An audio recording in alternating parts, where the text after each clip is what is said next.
फैसला नहीं आया और 2 जजेस पर मुश्तमिल बेंच ने यह फैसला सुनाया था कि आसिफ अली जरदारी की दरखास्त जमानत जो है वो आज मुस्तरद की जाएगी, जिसके बाद नैब की टीम को यह हक था कि वो उन्हें गिरफ्तार कर सकती है।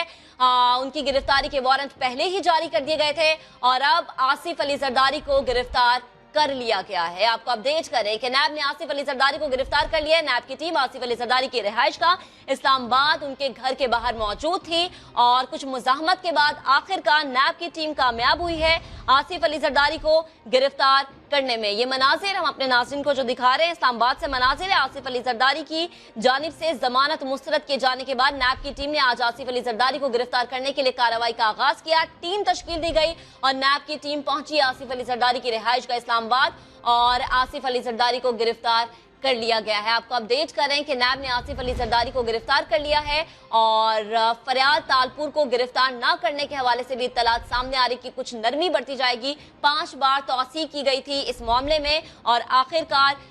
अदालत की जानिब से यह फैसला दिया गया कि उनकी जमानत मनसूख कर दी जाए, मुस्तरद कर दी जाए, जिसके बाद आसिफ अली जरदारी की गिरफ्तारी का हक रखता है नैब और उसके बाद नैब ने गिरफ्तार कर लिया है। आज की सबसे बड़ी खबर कि आसिफ अली जरदारी को गिरफ्तार